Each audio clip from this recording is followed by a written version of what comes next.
Sade is an incredible sister. Incredible sister. She's asked me to share this scripture in Hebrews chapter 12. It says in verse 1, therefore, since we are surrounded by such a great cloud of witnesses, let us throw off everything that hinders and the sin that so easily entangles. And let us run with perseverance the race marked out for us. Let us fix our eyes on Jesus, the author and the perfecter of our faith, who for the joy set before him endured the cross, scorning its shame, and sat down at the right hand of the throne of God. Consider him who endured such opposition from sinful men, so that you will not grow weary and lose heart. I give you Sade. Good morning, family. Just want to firstly say a huge thank you to Luke and Frankie for just giving me the chance to even just share for communion and for your friendship just over these many years.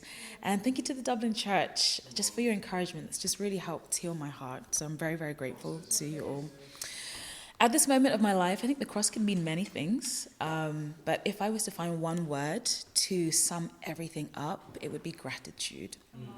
So last month, on the 13th of August, I turned 7 years as a disciple, and it's been a journey. But I celebrated in Chicago because we had the conference out there, and as I sat on the pier, just watching the sunrise, it was one of the most beautiful things I'd ever seen, and I was just filled with just deep gratitude, remembering that I am a miracle. The fact that I'm even sitting there is a miracle. And so a little bit about me.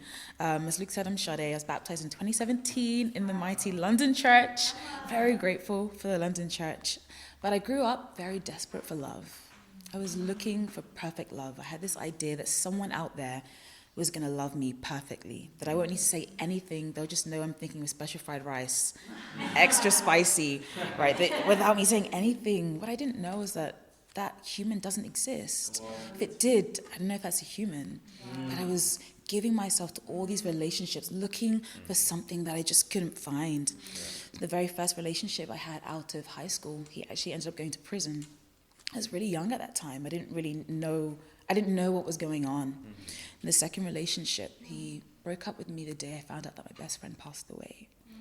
And looking back now, it was probably one of the worst days of my life at that time. We went to boarding school together. She wanted to study medicine. She didn't want to do it in Nigeria. She went missing. Before I knew it, she had passed away. And I didn't know how to deal with the grief, so I signed up to an athletic club and I just would run my pain away, but I didn't turn to God. 2 months after that, I found myself in another situation, but this time I was pregnant and I was 19.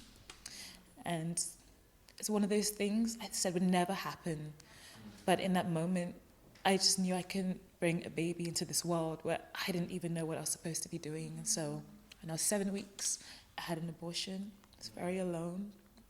I was very sad. And so now I know that, my child is Noah, and he's up there, and he's looking at mommy, and he's spurring me on so I can make it to heaven. I know that now. But then I was just very broken. I was very numb. I didn't know what to do. And that void was just getting bigger and bigger. Fast forward a year after, I ended up in this very crazy, financially abusive relationship. I gave my ex-boyfriend so much money. He needed the money. I was trying to be God. I just wanted to feel needed. And so I was doing all these things. I was playing a role of God. That is no place for me. And so my life kind of started falling apart at that time. And in the middle of that time, I was desperate for God.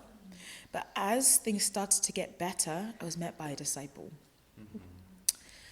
But the sad thing was, because my life was starting to get better, I didn't see my need for God.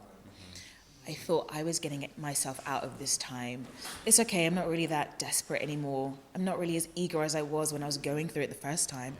So God allowed me to go through it again. I thought I was smarter. I thought I was in control. But this time I gave tens of thousands of pounds to my ex-boyfriend. And I borrowed tens of thousands from a friend who didn't even know what she was borrowing it to me for. So not only was I broken, but this time I was very psychotic. I couldn't really hold my thoughts together. I'd look at you and have a conversation, but the moment you leave, I was going crazy. And now I know that if I'd never been in that place of deep brokenness, I never would have become a disciple. I never would have seen my need for God. In John 20, it talks about Mary Magdalene and how she's weeping at the tomb. You know, she doesn't know where they put Jesus. And she's just desperate. She's just, tell me where you've laid his body. I'll go get him. Right? She knew that even in death, if she just knew where Jesus was, she was going to be okay. Sisters, I don't like being broken. And in my sin, I love to be put together. I don't want to appear weak. I want to be strong. I want to look like I know what's going on. But when I act like that, I treat the cross of Christ with contempt. I act like I never needed Jesus in the first place. When I act like I can do it all on my own. But it's that brokenness that actually keeps me close to the cross. It's the brokenness that I've experienced in the world that keeps me really grateful. And I've experienced a lot of really difficult situations, especially in the past couple of years. I lost my auntie last year, a month after I'd seen her, without seeing her for 4 years. I lost my grandma earlier this year. I think even, probably possibly harder than all of that, we had a disciple in London who was getting married. Her mum was also a disciple. In between her 2 weddings, her mum passed away. But we were in the hospital really trying to fight to give her more time. I felt like I was fighting against the doctors because no one else had a voice that God had given me to speak against what the doctors were doing. It's a really difficult time to grieve, but celebrate your friend's wedding. It's really tough. And I think of Psalm 51:10. It says, "My sacrifice, O God, is a broken spirit, a broken and contrite heart. You, God, will not despise." I'm very grateful for all my pain, for my past, every hurt, because it helps me see how Jesus can relate with me in every single way. Whether it's grief, even if it's grief, I know that I don't have to feel alone when I focus on the cross, right? I can always have hope. I'm grateful for the Bible because otherwise I wouldn't even be here today if not for the Bible. We can really act like it's just a book, but this book saved my life, right? In 2 Peter 1:3, it says that his divine power has given us everything we need for a godly life through our knowledge of him who called us by his own glory and goodness. Sisters, we've already been given everything we need for a godly life. But we can be entitled at times, and this entitlement can stop me from believing that I've already been given everything I need, right? It makes me think that I need more. When we misunderstand what we've already been given, and when I become entitled, I become ungrateful. But what am I really entitled to? I'm entitled to death. Under Old Testament law, it was a life for a life. If you took a life, your life has to be taken. My life should have been taken for the death of my child that I took. But instead, Jesus gave up his life so that I wouldn't have to give mine up.